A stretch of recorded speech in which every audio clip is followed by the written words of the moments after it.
Emma stared at her reflection in the cracked bathroom mirror of the small apartment she shared with 3 other girls. The scars on the left side of her face told a story she wished she could forget. They ran from her temple down to her jaw, a twisted pattern of raised skin that had healed badly after the house fire when she was 12 years old. "You're going to be late for work again," called her roommate Lisa from the kitchen. Lisa was beautiful in the way that made heads turn. On the street, with perfect skin and bright blue eyes, she worked as a waitress at the fancy restaurant downtown, where tips were good and customers were generous to pretty girls. Emma worked at Murphy's Diner on the edge of town, where truckers and factory workers came for cheap coffee and greasy food. The pay was terrible, but it was the only place that had hired her without staring at her scars during the interview. She pulled her long brown hair forward, letting it fall across the damaged side of her face. It was a habit she had developed. Over the years, this constant attempt to hide what the fire had done to her. Sometimes she forgot about the scars for a few minutes, lost in a book or focused on her work. But then she would catch someone staring and remember all over again. The fire had taken more than just her smooth skin. It had taken her parents, her childhood home, and any chance she might have had at a normal life. At 23, she had been in foster care, group homes, and now this shared apartment where she was always the odd one out. "Emma, seriously, you need to leave now." Lisa's voice was getting impatient. Emma grabbed her purse and headed for the door. As she passed through the kitchen, she saw Lisa and their other roommates, Jennifer and Kate, getting ready for their evening out. They were all dressed up, laughing and applying makeup, preparing to go to bars where men would buy them drinks and compete for their attention. "Why don't you come with us tonight?" Kate asked, though her tone suggested she was just being polite. "It might be fun." Emma had tried going out with them once. She had spent an hour getting ready, had even bought a new dress with money she couldn't afford to spend. But at the bar, men's eyes had slid past her as if she wasn't there, or worse. They had stared at her scars with a mixture of curiosity and pity. "I'm tired," Emma said, which was partially true. "You girls have fun." The walk to Murphy's Diner took 20 minutes. Emma liked walking, especially in the evening when the streets were less crowded. There were fewer people to stare, fewer children to point and ask their mothers what was wrong with that lady's face. Murphy's Diner sat on the corner of Main Street and Highway 49, a faded building with neon signs that flickered and buzzed. The red vinyl booths were cracked and patched with tape, and the linoleum floor was worn thin from decades of work boots and high heels. But it was clean, and the food was honest, and Murphy himself was a decent man who had given Emma a chance, when no one else would. "There's my best waitress," Murphy said as Emma tied her apron around her waist. He was a large man with kind eyes and graying hair, who had run the diner for 30 years. "How are you doing tonight, sweetheart?" Emma managed a small smile. Murphy was one of the few people who looked her in the eyes when he spoke to her, as if her scars were just another part of who she was, no more significant than the color of her hair. "I'm fine, Murphy. What do you need me to do?" "Table 6 has been waiting for their coffee refill, and the gentleman at the counter wants to order pie. And we've got a new customer in booth 4. Be extra nice to him. He looks like he might become a regular." Emma nodded and picked up the coffee pot. The evening shift at Murphy's was usually quiet, mostly regulars who came in for dinner and stayed to chat with friends. She knew most of their names, their usual orders, and their stories. They were good people, working people, who didn't judge her for her appearance. As she refilled coffee cups and took orders, Emma fell into the familiar rhythm of her work. Here, she was useful. Here she had a purpose.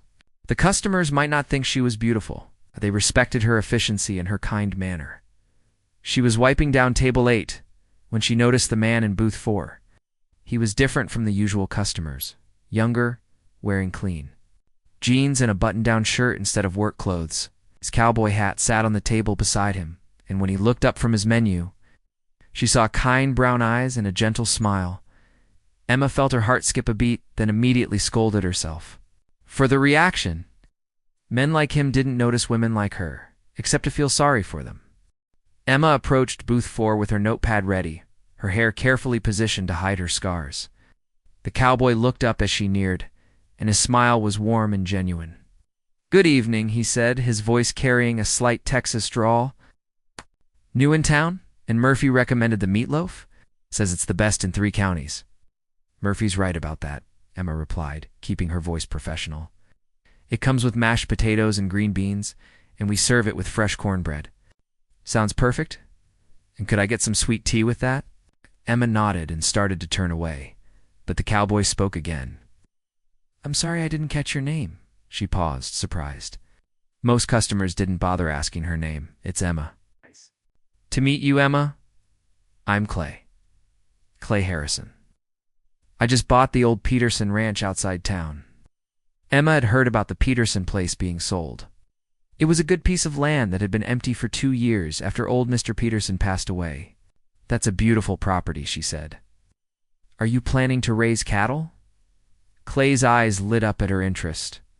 "Cattle and horses. I've been saving up for my own place for years, working on other people's ranches. Finally found the perfect spot." There was something infectious about his enthusiasm. Emma found herself lingering at his table longer than she normally would with a new customer. "That sounds wonderful. It must be exciting to have your own land." "It is, though it's a lot of work. 2, the house needs fixing up, and some of the fencing needs to be replaced. But I've got time, and I'm not afraid of hard work." Emma excused herself to put in his order, but she found herself glancing back at booth 4 as she worked. Clay had pulled out a small notebook and was making what looked like lists or plans. There was something appealing about his quiet confidence, the way he seemed focused on building something good. When she brought his dinner, Clay looked up from his notebook. With a grateful smile, "Thank you, Emma. This looks delicious." "Let me know if you need anything else," she said, but again she found herself hesitating instead of walking away immediately. "Actually, I was wondering if you could tell me about the town." "I know Murphy." "And I've met the bank manager and the feed store owner, but I'd like to know more about the community. What kind of place is this to live?" Emma was touched that he was asking for her opinion. Most people didn't seem to think she had anything valuable to say about anything. "It's a good town," she said honestly. "People work hard, and they look out for each other. It's not fancy, but it's real." "That's exactly what I was hoping to hear," Clay said. "I grew up in a place like that before I started moving around working different ranches. There's something to be said for putting down roots." Over the next hour, as Emma refilled his sweet tea and brought him a slice of Murphy's famous apple pie, she and Clay talked in the brief moments between her other duties.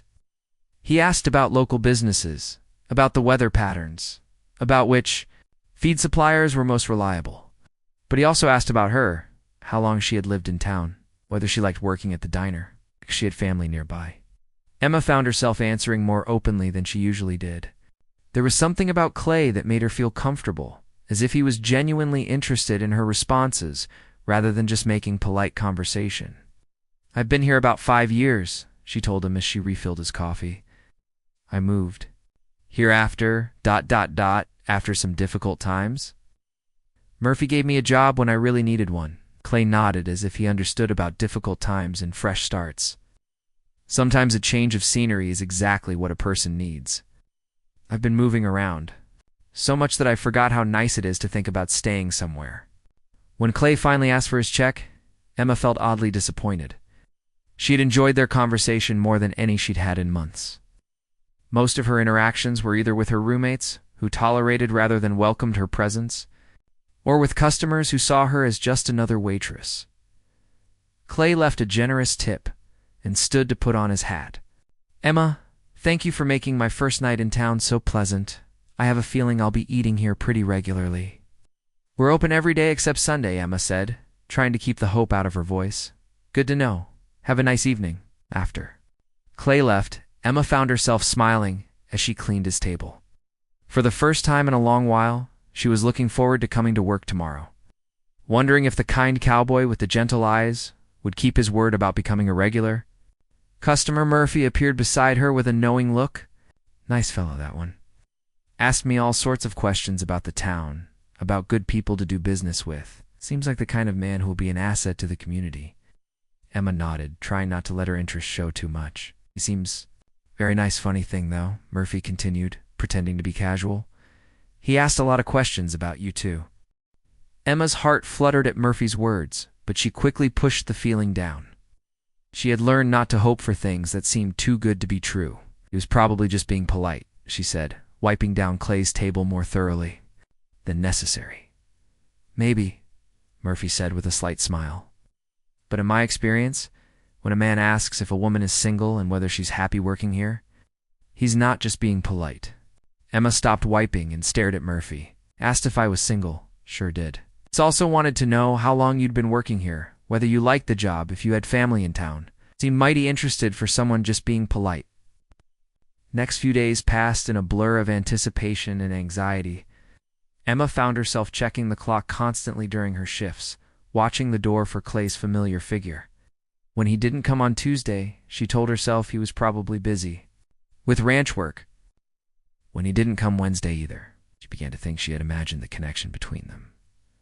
Thursday evening, just as Emma was beginning to lose hope, the diner door opened and Clay walked in.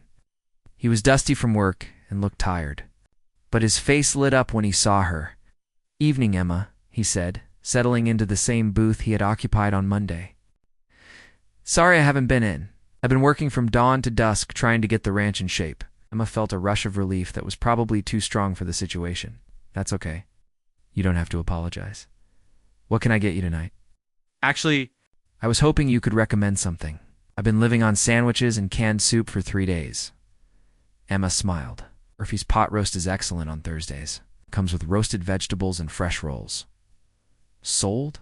And Emma? "Could you sit with me for a few minutes when you're not busy? I'd like to ask you something." Emma's pulse quickened, but she nodded. "Sure. Let me get your order started." The dinner rush was light that night, giving Emma several opportunities. To stop by Clay's table, he told her about his progress on the ranch, about the mare he had bought at auction that week, about his plans for expanding the operation. "The thing is," Clay said as he finished his pot roast, "I'm going to need help with some things. The house hasn't been properly cleaned in 2 years, and I'm not exactly domestic. I was wondering if you might be interested in some extra work. Cleaning, maybe some cooking? I'd pay well." Emma's first instinct was to say yes immediately. The extra money would be wonderful, and she enjoyed Clay's company. But then doubt crept in. What would he think when he saw her scars in the daylight? When he spent more time with her, would he start to notice how damaged she was? I'm not sure that would be appropriate," she said carefully. "People might talk." Clay looked genuinely confused. "About what? About me hiring someone to clean my house, Emma. This is business. I need help, and you could probably use the extra income. It's just that ... Emma struggled to find the words. How could she explain that she was afraid of giving him too many opportunities to see her flaws, to realize what everyone else seemed to see when they looked at her? "Are you worried about being alone at the ranch with me?" Clay asked gently, "because I understand if that makes you uncomfortable. We could arrange it so you worked when other people were around. Or ... No, it's not that," Emma said quickly. Clay had never made her feel unsafe or uncomfortable. If anything, he was the first man in years who had made her feel like a normal person. "I just think maybe you should find someone else." Clay was quiet for a moment, studying her face with those kind brown eyes. Emma felt heat rise in her cheeks and automatically pushed her hair forward to better hide her scars. "Emma," Clay said softly, "have I done something to offend you? Because if I have, I sincerely apologize. That wasn't my intention." "Haven't done anything wrong? You've been nothing but kind. And what is it, please? Help me understand." Emma felt trapped between her desire to spend more time with Clay and her fear of his eventual rejection. She had been disappointed too many times to trust easily. "Look," she said finally, "I'm not the kind of person you should be spending time with. You seem like a good man, and you deserve better than..." She gestured vaguely at herself. Clay's expression shifted from confusion to something that looked like anger, though Emma sensed it wasn't directed at her. "Better than what exactly?" Emma couldn't bring herself to say the words. Instead, she turned her head slightly, letting her hair fall back so that her scars were clearly visible in the diner's fluorescent lighting. Clay looked at her scars for a long moment, but not with the expression Emma expected. There was no pity in his eyes, no disgust, no uncomfortable fascination. Instead, there was something that looked almost like tenderness. Emma, he said quietly, is this what you're worried about? These scars? Emma nodded, unable to speak. Sweetheart, Clay said, and the endearment made Emma's heart race. These scars don't change who you are. They're just marks on your skin. They don't make you less worthy of friendship or kindness or respect. Emma stared at Clay in disbelief. In all the years since the fire, no one had ever spoken to her about her scars with such matter-of-fact kindness. As most people either pretended not to see them or stared with uncomfortable fascination. You don't understand, Emma whispered. People look at me and see something broken, something damaged. Clay leaned forward slightly, his voice gentle but firm. Then they're not looking hard enough. You know what I see when I look at you? Emma shook her head, afraid to hear the answer but unable to look away. I see someone who survived something terrible. I see strength and resilience. I see a woman who's kind to strangers, who works hard, who cares about doing her job well. Clay paused, then continued. I see someone beautiful, Emma. Not despite your scars, but including them.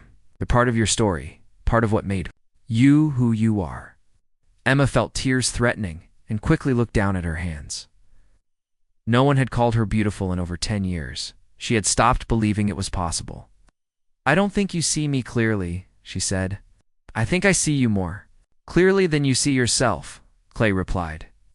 Emma, would you at least consider helping me with the house? Not because you need to hide from the world, but because I could really use the help of someone I trust. The word trust hit Emma like a physical blow. When was the last time someone had trusted her with something important? I suppose I could come look at what needs to be done, she said hesitantly. Clay's face broke into a smile that transformed his whole appearance. That would be wonderful. Would Saturday afternoon work for you? Emma nodded, already second-guessing her decision, but unable to back out now. Saturday afternoon.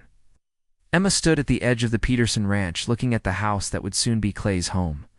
It was a modest 2-story farmhouse with good bones but obvious neglect. The porch needed painting. Some of the shutters hung crooked, and weeds had taken over what had once been flower beds. Clay appeared from around the side of the house, leading a beautiful chestnut mare. Emma, you made it. I was just getting Rosie settled in her new stall. Emma watched as Clay spoke softly to the mare, running his hands along her neck in a way that clearly calmed the animal. There was something about the way he interacted with the horse that revealed his character, patient, gentle, but confident. She's beautiful, Emma said, meaning it. She's been mistreated, Clay said, his voice serious. The previous owner didn't know how to handle her, so she's skittish around new people. But I think with time and patience, she'll learn to trust again. Emma felt a strange kinship with the nervous horse. She understood what it was like to be afraid of new people, to expect hurt instead of kindness. Clay showed Emma through the house, pointing out what needed to be done. The rooms were dusty and neglected, but Emma could see the potential underneath. There were beautiful hardwood floors that just needed cleaning and polishing, windows that would let in lovely light once they were washed, and built-in cabinets that could be gorgeous with some care.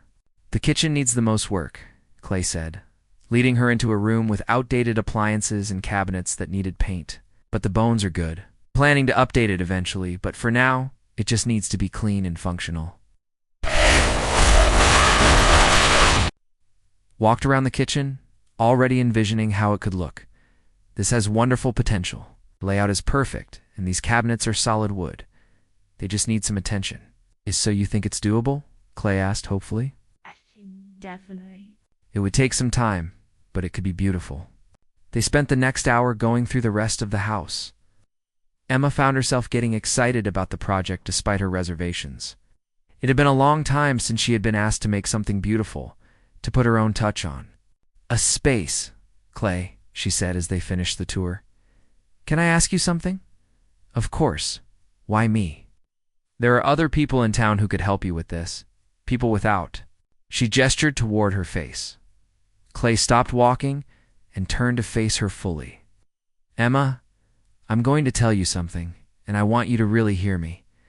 I asked you because I like you. Enjoy talking to you. You're intelligent and kind and hardworking. You have good ideas, and you see potential in things. He paused.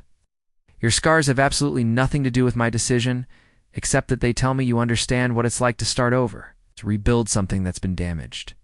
Emma felt something shift inside her chest, like a door that had been locked for years suddenly creaking open. I'm scared, she admitted. Of what? Of disappointing you, of not being good enough, of you realizing that everyone else was right about me. Clay's expression grew serious. Emma, who told you that you weren't good enough? Emma thought about all the times she had been passed over for jobs. All the dates that had ended abruptly when men saw her scars clearly, all the comments from strangers and acquaintances over the years. Everyone, she said simply. Then everyone. Was wrong, Clay said firmly. And I'd like the chance to prove that to you, if you'll let me. Emma looked around the neglected kitchen, imagining it clean and bright and welcoming. Maybe it was time to stop being afraid of hope. Maybe it was time to believe that someone could see something worth treasuring in her. Okay, she said quietly. I'll help you. Clay's smile was like sunrise. Thank you, Emma. This is going to be wonderful. Emma started working at Clay's ranch the following Monday. She arrived early in the morning when the air was still cool and the sun was just beginning to paint the sky pink and gold. Clay was already in the barn feeding his horses and preparing for his day of fence repairs. Morning, Emma, he called as she approached the house. I left the cleaning supplies on the kitchen counter, and there's fresh coffee if you want some. Emma appreciated that Clay wasn't hovering over her, trying to direct every move she made. He trusted her to know what needed to be done and to do it well. That trust meant more to her than he probably realized. She started in the kitchen, washing windows until they sparkled and scrubbing years of neglect from the cabinets. The work was satisfying in a way that her job at the diner wasn't. Here, she could see immediate progress, could transform something damaged into something beautiful. Around noon, Clay came in from the pasture, his shirt dusty and his hair damp with sweat. How's it going in here? He asked, then stopped short. When he saw the kitchen, Emma had managed to clean 3 walls, wash all the windows, and scrub the cabinets until their natural wood grain showed through. The transformation was dramatic. Emma, this is incredible, Clay said, walking around the room with obvious amazement. I didn't realize it could look this good. Emma felt a flush of pride. Wait until you see it when I'm finished. These cabinets just need some wood soap and polish and they'll be gorgeous. Clay pulled sandwich fixings from the refrigerator. Let me make you lunch. You've been working for hours. You don't have to do that, Emma protested. But Clay was already assembling sandwiches. My mama raised me to take care of people who are taking care of me, he said with a smile. Besides, I'm hungry too. They ate on the front porch, looking out over the pasture where Clay's horses grazed in the afternoon sun. Emma found herself relaxing in a way she hadn't in years. There was something peaceful about the ranch, about the rhythm of the work, about Clay's quiet presence. Can I ask what happened? Clay said gently. The fire, I mean? You don't have to tell me if you don't want to. Emma was quiet for a moment. She rarely talked about the fire, but something about the peaceful afternoon and Clay's non-judgmental presence made her want to share. I was 12, she said. My parents and I were asleep when it started. Electrical fire in the basement. The smoke detectors didn't work. My dad kept meaning to change the batteries. Emma's voice was steady, but Clay could see the pain in her eyes. My dad got me out first, then went back for my mom. The ceiling collapsed before they could get out. Clay's hand moved across the porch boards, not quite touching hers, but offering comfort through proximity. I'm so sorry, Emma. I was in the hospital for months. Multiple surgeries, skin grafts, physical therapy. The social workers kept telling me how lucky I was to survive, how brave I was. But I didn't feel lucky or brave. I felt guilty. Guilty. Emma nodded, for living when they died, for not being able to save them, for being the reason my dad went back into the house. Emma, Clay said softly, you were 12 years old? There was nothing you could have done. I know that intellectually. But knowing it and feeling it are different things.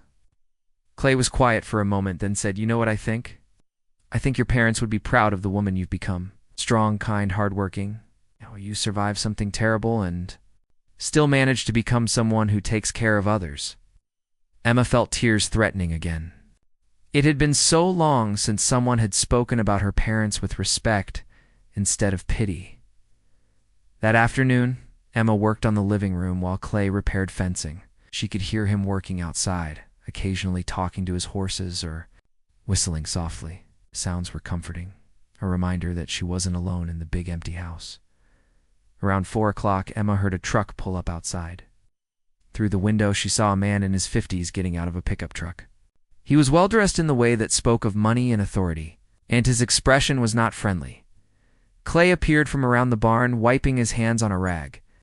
Emma couldn't hear the conversation from inside the house, but she could see that it was tense. The older man gestured aggressively while Clay stood calmly. His body language defensive, but not aggressive. After about 10 minutes, the man got back in his truck and drove away, leaving a cloud of dust and Clay standing in. The yard looking troubled, Emma debated whether to say anything. She didn't want to seem nosy, but Clay looked upset. When he came inside for water, Emma couldn't help but ask, "Is everything okay?" Clay hesitated, then sighed. "That was Richard Brennan. He owns the biggest ranch in the county. He's been trying to buy this land for years, and he's not happy that I got it instead." "What did he want?" "To make me an offer I couldn't refuse, basically. He thinks if he offers enough money, I'll sell and move on." Emma could see the frustration in Clay's face. "But you don't want to sell." "No, I don't. This is my home now. I've put everything I have into this place." Clay looked around the partially cleaned living room. "Besides, I've got help now. People who care about making this place special." Felt a warm glow at being included in Clay's plans for the future. For the first time in years, she felt like she belonged somewhere, like her presence mattered to someone. "He'll probably keep trying," Clay continued. "Brennan's used to getting what he wants, and he doesn't like taking no for an answer." Thought about her own experience with people who didn't take no for an answer. Sometimes the best thing to do with bullies is to stand your ground and not show fear. Clay looked at her with something that might have been admiration. "You're absolutely right. This is my land, and I'm not going anywhere." Over the next 3 weeks, Emma fell into a routine at the ranch that brought her more happiness than she had felt in years.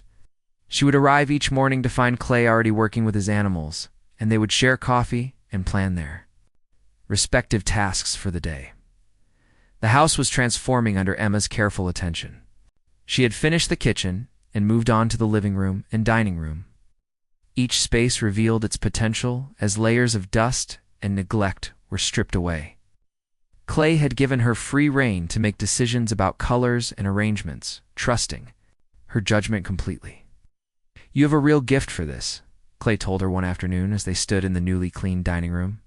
Emma had polished the hardwood floors until they gleamed and arranged the furniture to take advantage of the natural light from the large windows. "I've always liked making spaces beautiful," Emma said. "I used to help my mother decorate for holidays. When I was little, she said I had an eye for making things look just right." It was the first time Emma had mentioned her mother without sadness, overwhelming the memory, and Clay noticed. "She sounds like she was a special woman." She was. She would have loved this house. She always said that a home should be a place where people feel safe and welcomed. Clay's expression grew thoughtful. "That's exactly what I want this place to be. Not just for me, but for anyone who visits. Like a place where people can relax and be themselves." Emma was arranging fresh flowers from Clay's pasture in a vase when she heard raised voices outside. Through the window, she saw Richard Brennan had returned, but this time he wasn't alone. 2 other men stood beside his truck, and their body language was threatening. Clay was standing near the barn, his posture tense but controlled. Emma could see him shaking his head, clearly refusing whatever Brennan was proposing. Brennan gestured angrily, and one of his companions took a step toward Clay. Emma felt a surge of protective anger. Clay had shown her nothing but kindness and respect, and now these men were trying to intimidate him on his own property. Without thinking, Emma walked outside. All 4 men turned to look at her as she approached, and she saw Brennan's eyes widen slightly as he took in her scars. "Clay, is everything all right?" she asked, positioning herself beside him in a show of solidarity. "Everything's fine, Emma. These gentlemen were just leaving." Brennan looked between Clay and Emma, with an expression that made Emma's skin crawl. "So this is why you won't sell," he said with a nasty smile. "You've got yourself a woman. Though I have to say, Harrison, you could do better." Emma felt the familiar sting of judgment, but before she could react, Clay stepped forward, his voice deadly quiet. "You need to leave. Now. Come on, Brennan." Continued, apparently enjoying himself. "I'm just saying, a man with your potential shouldn't settle for damaged goods. There are plenty of pretty girls in town who'd be happy to keep house for a successful rancher." The words hit Emma like physical blows. Damaged goods. It was exactly what she had always believed about herself, exactly what she had been afraid Clay would eventually realize, but Clay's reaction surprised her. His face went hard in a way Emma had never seen before, and when he spoke, his voice carried authority that made even Brennan's companions take a step back. "You have exactly 30 seconds to get off my property before I call the sheriff. If you ever speak to or about Emma that way again, you'll be dealing with more than just a phone call." Brennan seemed taken aback by the steel in Clay's voice. "Now see here, Harrison. 20 seconds, Clay said, pulling out his cell phone. The three men exchanged glances. Clearly not having expected such a strong reaction, they climbed into Brennan's truck, but Brennan rolled down his window as they prepared to leave. "This isn't over, Harrison. I get what I want, one way or another." After they drove away, Clay turned to Emma, his expression immediately softening with concern. You okay? I'm sorry you had to hear that." Emma was quiet for a moment, processing what had just happened. "You stood up for me." "Of course I did." Us.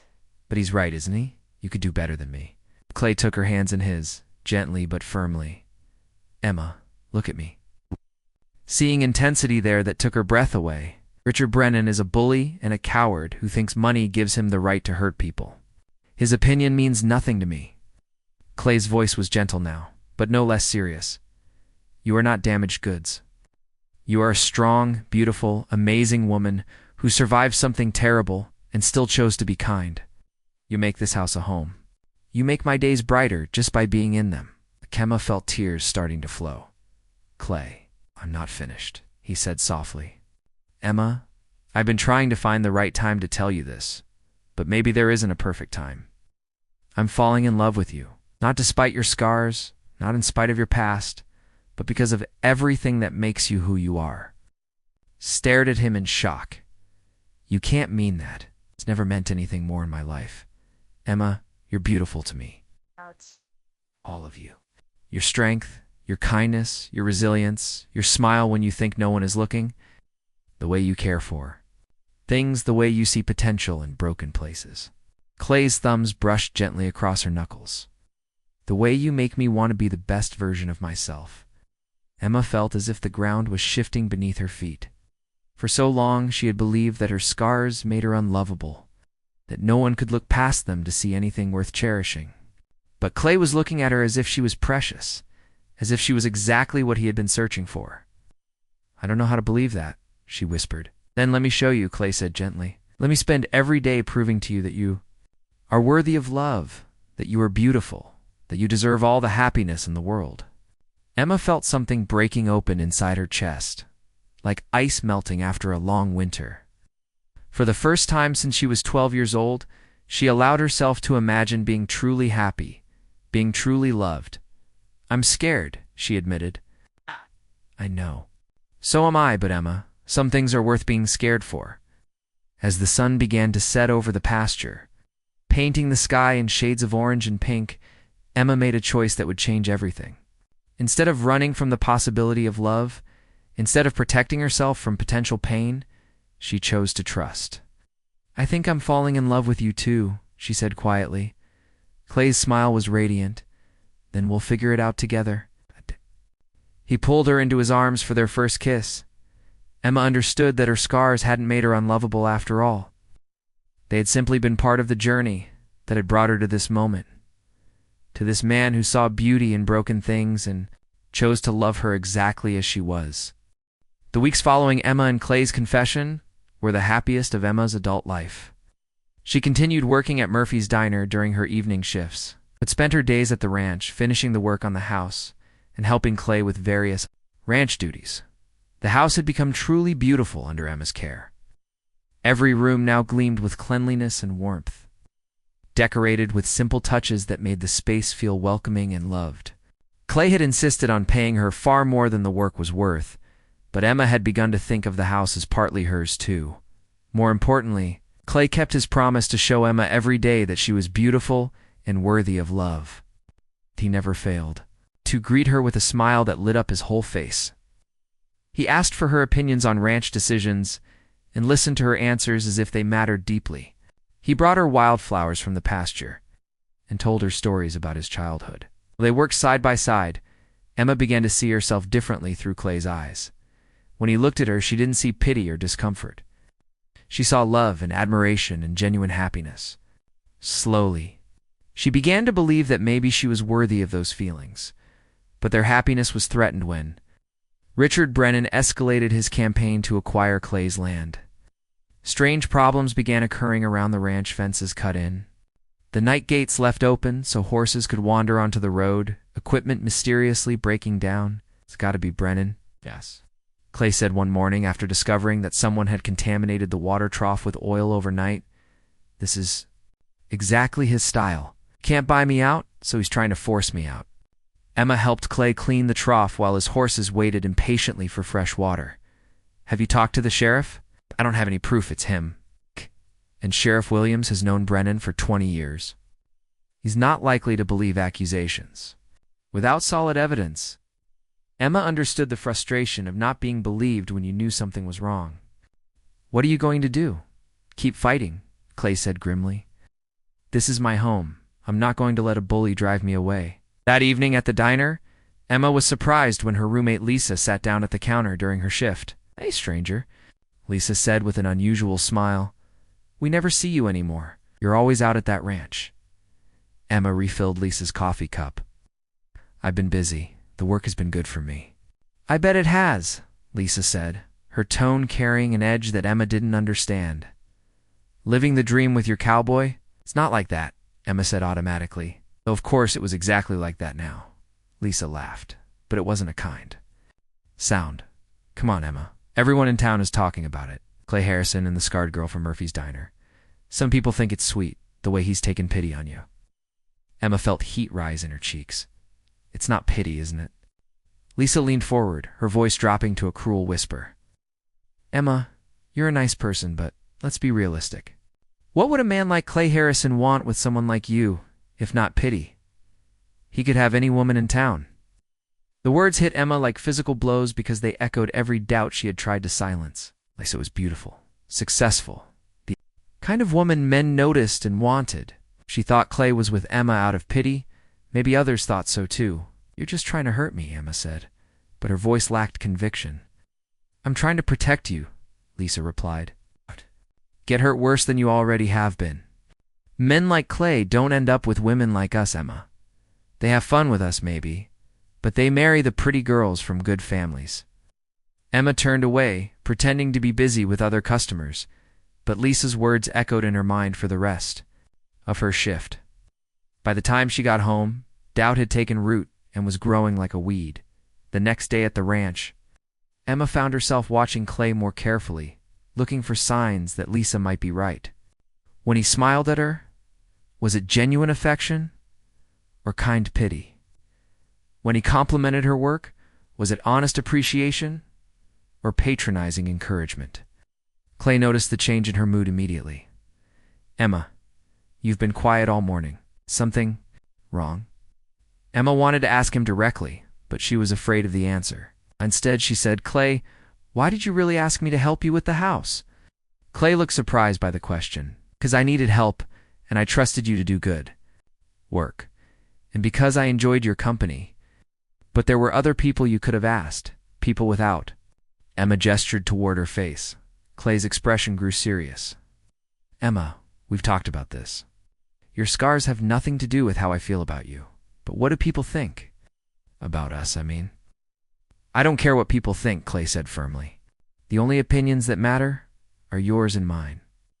Emma wanted to believe him, but Lisa's words had planted seeds of doubt that were growing stronger by the hour. Maybe she had been fooling herself. Maybe Clay was just too kind to hurt her feelings by telling her the truth. That afternoon, While Clay was in town buying supplies, Emma made a decision that broke her own heart. She wrote a note explaining that she couldn't continue working at the ranch, that it was time for her to focus on other opportunities. She left it on the kitchen table and walked away. From the only place that had ever felt like home, Clay found the note when he returned that evening. He immediately drove to Emma's apartment. But her roommate said she had asked for extra shifts at the diner and wouldn't be home until late. He waited at Murphy's diner until closing time. But Emma refused to talk to him beyond taking his order. When he tried to approach her, she retreated to the kitchen. When he asked Murphy to help him understand what had gone wrong, the older man could only shake his head in sympathy. Something spooked her, Murphy said. But she's not talking about it. Maybe give her some time. But Clay knew that time wasn't what Emma needed. Someone had gotten to her, had convinced her that their relationship wasn't real. He was determined to find out who. Clay spent 3 days trying to figure out what had changed Emma's mind so suddenly. He replayed their last conversations, looking for something he might have said or done wrong, but came up empty. Emma had been happy, had seemed to believe in their relationship, had even told him she loved him. On Thursday evening, he got his answer from an unexpected source. He was having dinner at Murphy's diner, hoping to catch Emma during her shift, when Lisa walked in and sat down at his table, uninvited. "You look terrible," she said with false sympathy. "I heard Emma quit working for you." Clay studied Lisa's face, noting the satisfied gleam in her eyes. "What did you say to her?" Lisa pretended innocence. "Just pointed out some realities. Needed to hear. Emma's my roommate. I care about her. What realities that men like you don't end up with women like her?" But she was setting herself up for heartbreak. Lisa leaned forward, her voice becoming more intense. "Look, Clay, I know you were trying to be kind, but leading her on wasn't fair. Emma's fragile. Yes. She doesn't understand that your relationship was just temporary." Clay felt anger building in his chest, but he kept his voice level. "My relationship with Emma is not temporary, and it's not based on pity." Lisa laughed. "Come on, Clay, you're young, successful, handsome. You could have any woman in town. What would you want with someone as damaged as Emma?" "Emma is not damaged," Clay said firmly. "She's the strongest, kindest, most beautiful woman I've ever met." "Beautiful?" Lisa's voice rose in disbelief. "Clay, have you seen her face? Oh, those scars are horrible. People stare at her. Children point. How could you possibly think she's beautiful?" Clay stood up slowly, his patience finally exhausted. "You know what I think is horrible, Lisa? The ugliness in your heart. Emma's scars are on her skin, but they don't define who she is. Your cruelty goes much deeper." Lisa's face flushed with anger. "I was trying to protect her." "No, you were trying to hurt her because you can't stand that someone you consider beneath you has found happiness." Clay pulled money from his wallet and threw it on the table. "Stay away from Emma, and stay away from me." Clay drove straight to Emma's apartment, determined to tell her the truth about Lisa's interference. But when he knocked on the door, Jennifer answered and told him Emma wasn't home. "She's been picking up extra shifts everywhere she can," Jennifer said uncomfortably.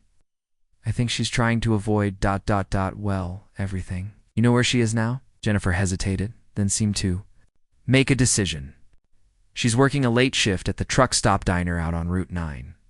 Clay, I don't know what Lisa said to her, but Emma's been crying herself to sleep every night since she'd quit working for you." Clay drove to the truck stop with his heart pounding. He had to make Emma understand that Lisa had lied to her, that their love was real and worth fighting for. The truck stop diner was nearly empty when Clay walked in. Emma was wiping down tables in the back corner, her movements mechanical and lifeless. She looked up when she heard the door chime, and her face went pale when she saw him. "Emma, we need to talk." "I'm working," she said, not meeting his eyes. "Then I'll wait until your shift is over." Emma looked around the empty diner, then at the clock on the wall. "I get off in 20 minutes. Clay sat at a corner booth and waited, watching Emma finish her duties with the same care and attention she brought to everything she did. When she finally hung up her apron, she came to his table, but didn't sit down. "Clay, there's nothing to talk about. I realized that working for you wasn't appropriate anymore." "Is that what you realized? Or is that what Lisa told you?" Emma's eyes flickered with surprise, confirming Clay's suspicion. "I talked to Lisa tonight. Clay continued. She told me exactly what she said to you, and Emma, every word of it was a lie. Emma finally sat down, but she still wouldn't meet his eyes. Maybe she was just saying what everyone else is thinking. Who is everyone else? Murphy thinks we're perfect together. The feed store owner asked me when I was going to make an honest woman of you. Mrs. Patterson from the bank said she'd never seen me look so happy. Clay reached across the table, gently touching Emma's hand. The only people who have anything negative to say are Lisa, who's jealous of your happiness, and Richard Brennan, who's trying to hurt me any way he can. Emma looked up at him for the first time. Jealous? Lisa's beautiful. She can have any man she wants. She can't have what you have, Clay said gently. She can't have someone who loves her for who she truly is, because she's never let anyone see who she truly is. Keva, you've let me see your strength, your kindness, your beautiful heart. Tears started flowing down Emma's cheeks. I'm so scared, Clay. Scared that you'll wake up one day and realize you could do better. Clay moved to sit beside her in the booth, pulling her into his arms. Emma, I need you to listen to me very carefully. I could search the whole world and never find anyone better than you. You make me laugh. You make me think. Make me want to be the best man I can be. You see potential in broken things and you help them become beautiful again. Emma buried her face against his shoulder. I missed you so much. I missed you too. These past few days have been the longest of my life. They sat in the empty diner holding each other until Emma's tears stopped flowing. When she finally pulled back to look at him, Clay saw hope returning to her eyes. Clay, can I ask you something? Anything? When you look at me, what do you see? Clay cupped her face gently in his hands, his thumbs tracing the lines of her scars. With infinite tenderness, I see the woman I want to spend the rest of my life with. I see strength and beauty and grace. I see someone who survived fire and chose to bring light into the world anyway. Emma closed her eyes, letting his words sink into her heart. When she opened them again, she saw the truth in his eyes, not pity, not obligation, but pure, honest. Love, I love you, Clay Harrison. I love you too, Emma. And tomorrow, I want you to come home. The house isn't the same without you. I'm not the same without you. 6 months later, Clay and Emma were married in a simple ceremony at the ranch, surrounded by friends who had supported their love from the beginning. Emma wore her hair pulled back, her scars visible and unashamed, because she had finally learned what Clay had known from the beginning, that real beauty comes from within. And real love sees past surface imperfections to the treasure underneath. As they danced at their reception under the stars, Emma marveled at how much her life had changed. She had gone from being a woman who believed she was unworthy of love to being someone's beloved wife. The girl who had once been called unwanted for her scars had found a man who thought she was beautiful exactly as she was. Thank you, she whispered to Clay as they swayed together. For what? For seeing me. For believing in me. For teaching me that I was worth loving all along. Clay smiled and pulled her closer. Thank you for letting me love you. For trusting me with your heart. For making my house a home. As the music played and their friends celebrated around them, Emma understood that her scars had never been marks of damage. They were marks of survival, signs that she had endured fire and lived to tell the story. And in Clay's arms, surrounded by love and acceptance, she finally felt truly beautiful.